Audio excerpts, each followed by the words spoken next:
I'm going to preface this video by reminding you that white women tears are the reason why black children are killed by the state and why black and brown men and children are murdered all over this planet, and brown and black women.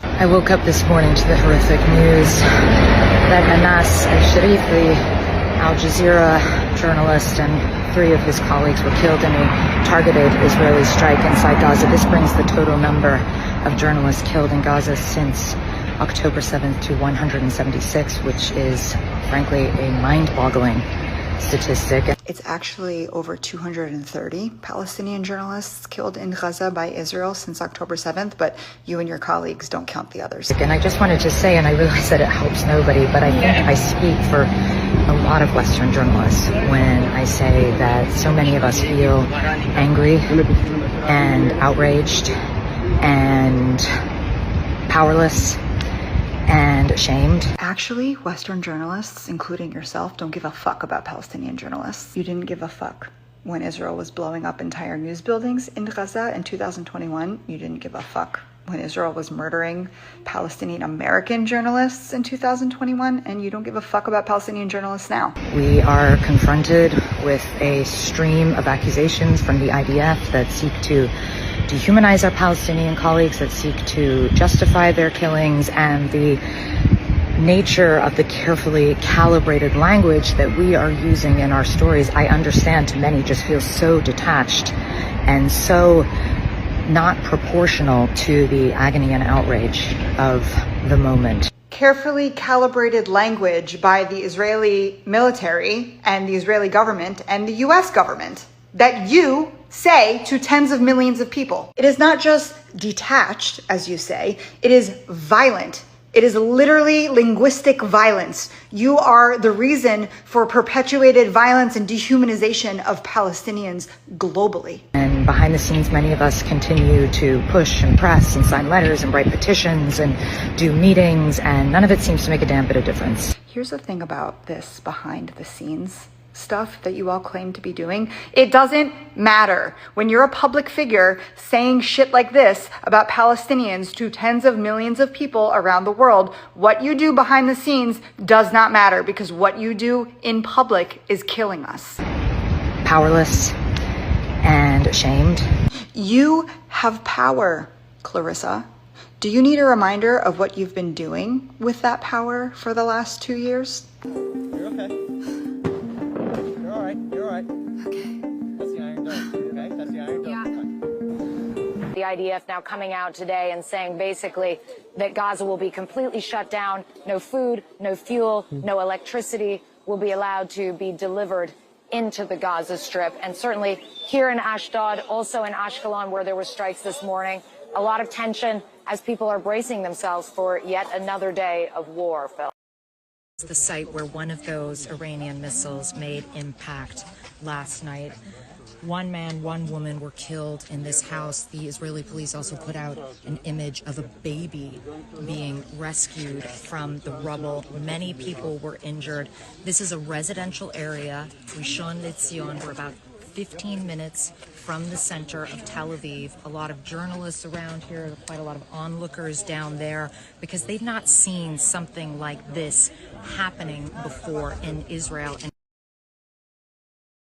around all of Israel to show the damage done by Hamas and also by Iran, talking about Israeli casualties and making sure to emphasize the word baby when it came to Israeli casualties, but never once mentioned how many Iranian children were murdered by Israel or how many Palestinian children are murdered by Israel every single day. Whether or not you can get in to these places, if you cannot get into Iran as a journalist, if you cannot get into Gaza as a journalist, you don't even mention our deaths. This is a transcript of you interviewing a doctor in Gaza. After he told you how many people would die without fuel in Gaza, you decide down here to repeat the concerns of fuel and aid being taken by Hamas. You consistently mention IDF and Israeli government talking points about how they couldn't let food or aid or fuel into Gaza because there were potential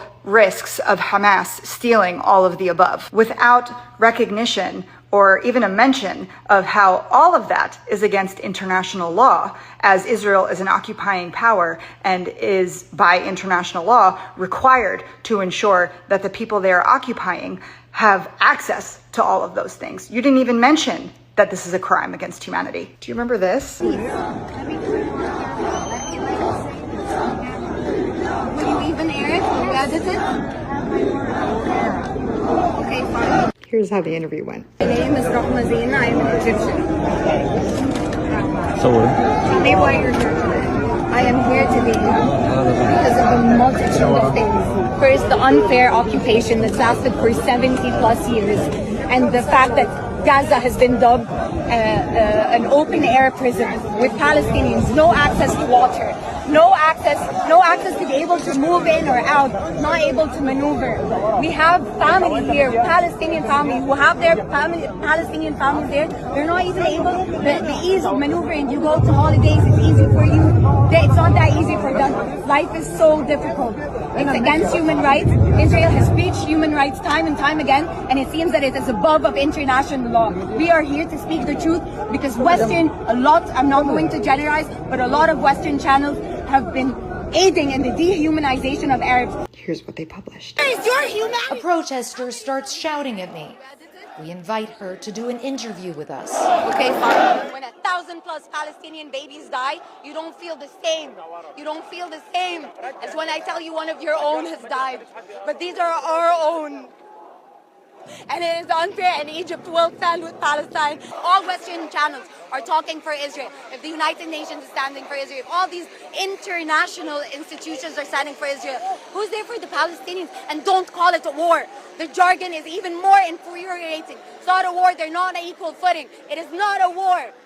You gave her your word that it would air unedited. Cut out the occupation. Cut out the apartheid, cut out the siege on Gaza, cut out the part about it being an open-air concentration camp. Instead, you talked about a protester that shouted at you, pulled clips that made her look crazy. And I know that people are going to say that this is your producer's fault, not yours, but you are the journalist on the ground and you are to fight for what is supposed to be aired and what should be aired and the whole story that should be aired. And if you really believe in what you do and you really believe in the power of the truth and you really believe that you are doing good and you truly hold dear journalistic ethics, then you should have quit your job when you realized that your station was aiding in the murder of Palestinians. You have consistently talked about Israeli hostages with no mention of the previously 5,000 Palestinians held hostage in Israeli prisons, which was the reason for October 7th in the first place, which that number has now grown to over 10,000 Palestinians being held hostage in Israeli prisons. You have not once mentioned that. You are consistently framing the oppressor, the occupier, the state that is running off of an apartheid system as the victim perpetually. You, coming out of your mouth, have not said the word genocide. You have not accused Israel of enacting a genocide, even though it has been confirmed by the international community, by international human rights organizations. It is your journalistic duty to use the word genocide. You are an active participant in the genocide against Palestinians. So fuck you and your sad little Instagram stories and your shitty lip filler.